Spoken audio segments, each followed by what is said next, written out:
Welcome and welcome back to my YouTube channel dashing Arpita. কেমন আছো সবাই? আশা করছি সবাই ভালো আছো আর আমি অনেক অনেক ভালো আছি। তো আজকে যেতে চলেছি আমি আর অভি কলকাতার ইকো পার্ক। তো আজকে দেবো সেখানকার সমস্ত তথ্য তোমাদের। তো চলো যাওয়া যাক আমাদের সাথে।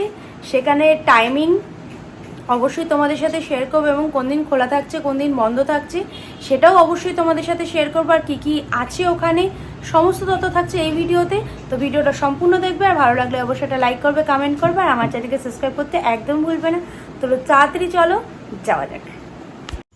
তো আমাদের বাড়ি যেহেতু বেহালা, তো আমরা বেহালা থেকে আমরা গাড়ি করেই গেছিলাম, আমরা 4 চাকা করে গেছিলাম। তো আমরা পার করলাম হচ্ছে বিশ্ব বাংলা গেট, সবাই পরিচিত। এবং তোমরা যদি শিয়ালদা হয়ে আসো তাহলে শিয়ালদা স্টেশনে নেমে মেট্রো করে সল্টলেক সেক্টর 5-এর টিকিট কাটবে এবং ওখানে চারমাথার মোড় থেকে তোমরা বাস পেয়ে যাবে।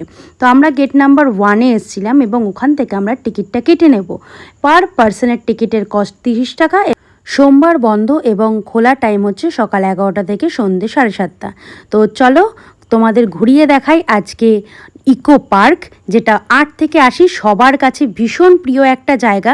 তো আমাদের নামা উচিত ছিল গেট নাম্বার 4-এ সপ্তম আশ্চর্য দেখার জন্য, কিন্তু আমরা ভুল করে চলে এসেছি গেট নাম্বার 1-এ। তো আমরা প্রথমে এই জলপদ্ম দেখে ওই রাস্তা ধরে আমরা হেঁটে গেলাম। লেকের পাশ দিয়ে হাঁটতে যে কী ভালো লাগছিল বলে বোঝাতে পারবো না। এই লেকের কাছে দাঁড়ালেই তুমি দূরে আইফেল টাওয়ার দেখতে পারবে। তো আমরা এই ক্যাফে থেকে দুজনে কফি খেয়ে নিয়েছিলাম, 10 টাকা করে দুটো কফি। তারপরে দার্জিলিংয়ের টয় ট্রেন যদি উপভোগ করতে হয় তাহলে চলে আসো ইকো পার্ক। তো দেখো এখানে আমরাও non AC toy train book করেছিলাম, দার্জিলিংয়ের টয় ট্রেন, আর আমরা এখন বসে আছি ইকো পার্কে। দার্জিলিংয়ের টয় ট্রেন যদি সস্তায় ঘুরতে হয় চলে আসুন কলকাতা ইকো পার্ক। ইয়ো, তো চলো তাড়াতাড়ি আমাদের রাইডটা শুরু করা যাক। আর আমি তো ড্রাইভার, আমি চালিয়ে আসি। দাঁড়ো না। তো এই ট্রেনটা আমাদের পুরো ইকো পার্কটা একটা রাউন্ড দিয়ে নিয়ে আসবে। এটার আমাদের পার টিকিট পড়েছে 150 টাকা করে, আর যদি এসি বুকিং করতে হয় তাহলে 250 টাকা পার হেড। তারপর আমাদের ট্রেন চলা শুরু করলো এবং দুই পাশেই কিছু না কিছু সবসময় রয়েছে। যেমন তোমরা ওখানে ডুও সাইকেল ভাড়া পেয়ে যাবে, যেটা ঘন্টা হিসেবে ওরা চার্জ করে। 150 টাকা হতে পারে, 100 টাকা হতে পারে, আবার টাইম হিসেবে 200-250 অবধিও যেতে পারে। তো আমরা প্রথমে যে জায়গাটা দেখেছিলাম হচ্ছে জাপানিজ ফরেস্ট, এর ভেতরটা তোমরা দেখতে পারো। তারপরে আমরা চলে এলাম প্যারিসের আইফেল টাওয়ার, এটা সবার কাছে খুব পরিচিত। এবং ইকো পার্কের এই সপ্তম আশ্চর্যের সাথে কিছু কিছু আরও জিনিস আছে যেগুলো খুব অ্যাট্রাকটিভ। তার মধ্যে আইফেল টাওয়ার অন্যতম, যেটি সপ্তম আশ্চর্যের মধ্যে গোনা হয় না। তো আমরা প্যারিসের আইফেল টাওয়ার দেখে আমরা ক্রমশই এগিয়ে যাচ্ছিলাম এবং চারিদিকের প্রাকৃতিক সৌন্দর্য আমরা অনুভব করছিলাম। এই ইকো পার্কের মধ্যে তোমরা বিয়ে বা রিসেপশনের জন্য ভেন্যুও রেন্টে নিতে পারবে। তারপর দেখো সুদূর দূর থেকে দেখা যাচ্ছে সোলার ডোম, যেটি আপাতত আমাদের পুরো পৃথিবীর মধ্যে একমাত্র কলকাতায় আছে সোলার ডোম মিউজিয়াম, যার প্রত্যেকে ভেতরে ঢুকে দেখার কস্ট পার পার্সন টিকিট 200 টাকা করে এবং ভেতরে ফুল এআই টেকনোলজি সমেত ওখানে সমস্ত রকম যে গাইডেন্স সেগুলো দেয় কিছু রোবট। তো দেখো দেখতে দেখতে ওখান থেকে চলে এলাম গ্রাম বাংলার দৃশ্য অনুভব করতে। দেখতেই পাচ্ছ হাত পাখা দিয়ে পুরোটা ব্যারিকেড করা, দেখতে খুবই সুন্দর লাগছে। তো এটিকে পার করেই এবার আমরা চলবো আমাদের নেক্সট গন্তব্য। তো নেক্সট গন্তব্য হচ্ছে আমাদের দার্জিলিংয়ের ঘুম স্টেশন। এখানে অনেক ছবি ছাপা তুলেছি এবং ভীষণ ফটোজেনিক একটা স্পট। তো তারপরে এবার আমরা যেটা যাব সেটা হচ্ছে সপ্তম আশ্চর্য, যেটা 7 ওয়ান্ডার্স, যার জন্যই লোকে ইকো পার্কে সব থেকে বেশি আসে লোকেরা। তো চলো সেই সপ্তম আশ্চর্য আজ তোমাদের ঘুরে দেখাবো। আমিও ঘুরি, তোমরাও আমাদের সাথে ঘোরো। তো 7 ওয়ান্ডার্সে ঢোকার জন্য এখানেও টিকিট আছে। তো দেখো অনেক লোকের সমাগম, আর আমিও চলে এসেছি। তো আমি এখানে ওয়েট করছি অভির জন্য। তো অভিষেক এখন গেছে টিকিট কাটতে। তো এই হচ্ছে সেই টিকিট কাউন্টার। 7 ওয়ান্ডার্সের জন্য ভেতরে আলাদা করে তোমাদের 30 টাকা করে টিকিট কাটতে হবে, যেটা পার পার্সন 30 টাকা। তো আমরা প্রথমেই যেটা দেখব সেটা হলো মিশরের পিরামিড বা ইজিপ্টের পিরামিড। এই যে জিনিসগুলো মিশরের পিরামিডের যে রেপ্লিকাগুলো তৈরি করা হয়েছে, কেউ দেখলে বলবে না এগুলো রেপ্লিকা, আসলে একদম নিখুঁতভাবে কাজ করা আছে প্রত্যেক ওয়ান্ডার্সে। তো দেখো এখানে কেউ দেখে বলবেই না যে আমরা মিশরে নেই।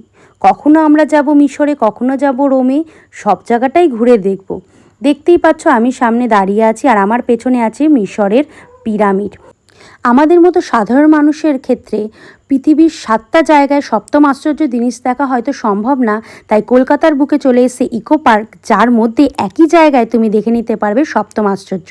এই যে সামনে গেটটা, এর ভেতর দিয়ে গেলে ভেতরে অনেক স্থাপত্য ভাস্কর্য দেখা যাবে এবং মমি দেখা যাবে, যেটি মিশরের পিরামিডের আশ্চর্যতম বস্তু। চলো আমার সাথে তোমাদেরও নিয়ে যাই ভেতরে।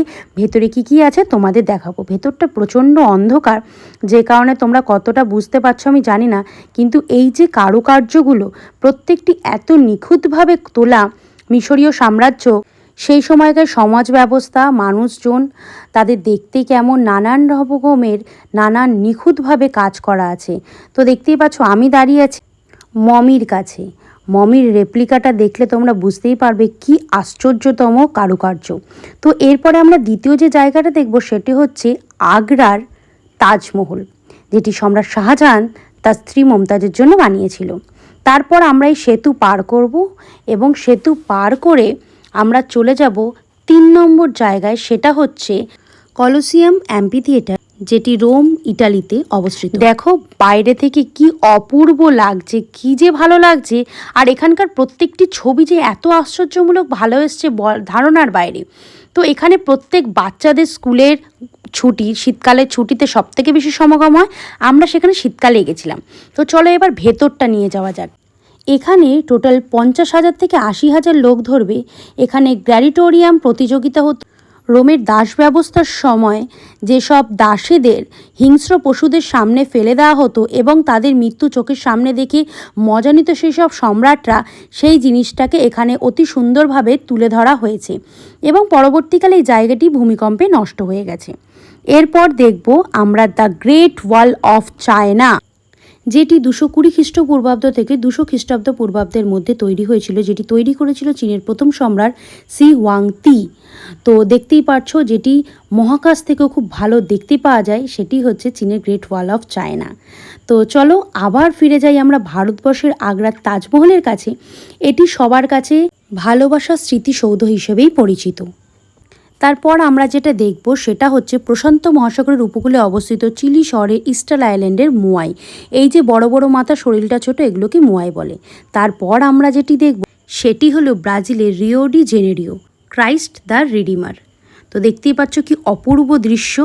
এরপর যে জায়গাটা তোমাদের নিয়ে যাব সেটা হচ্ছে জর্ডানের পেট্রা শহর। দেখতেই পাচ্ছ লাল রঙের বেলে পাথর দিয়ে তৈরি এই স্থাপত্য, খুব সুন্দর নিখুঁতভাবে হাতের কারুকার্য। এর ভেতরটা তোমাদের ঘুরে দেখাই। ভেতরে নানান রকম ঐতিহাসিক স্থাপত্য ভাস্কর্য অবশ্যই আমরা দেখতে পাবো। তো চলো দেখাই তোমাদের এক এক করে। এই যে কারুকার্যগুলো, এগুলোকে দেখে কি কেউ বলতে পারবে এগুলো সব রেপ্লিকা? প্রত্যেকটি কারুকার্য এত নিখুঁতভাবে করা, তোমার কিছুতেই মনে হবে না যে তুমি সেই জায়গাটায় নেই, তুমি অন্য জায়গায় তার ডুপ্লিকেট জিনিস দেখছো। কোনো মতেই মনে হবে না। হাতের কারুকার্য এতটাই পরিষ্কার। তো 8 থেকে 80 সবার প্রিয় জায়গা। তো এই ছুটিতে চলে যাও ফ্যামিলিকে নিয়ে, প্রিয় মানুষকে নিয়ে সেই জায়গায় ঘুরতে, সময় কাটে। তো আমিও চলে গেছিলাম আমার প্রিয় মানুষকে নিয়ে সেখানে ঘুরতে। তো ওখান থেকে বেরোনোর সময় আমরা ওখানে একটি রেস্টুরেন্ট অল্প কিছু খাওয়া দাওয়া করলাম এবং বেরিয়ে গেলাম। তো দেখো বাইরের এক্সিট গেটটাও দেখে নাও, এটা 4 নম্বর গেট দিয়েই এক্সিট। তো তোমরা যদি সপ্তম আশ্চর্য দেখতে হয় তোমরা 4 নম্বর গেট দিয়ে এন্ট্রি নেবে। আজকের ভিডিও এত দূরই। ভালো লাগলে অবশ্যই লাইক করবে, কমেন্ট করবে, আর আমার চ্যানেলকে সাবস্ক্রাইব করতে একদম ভুলবে না।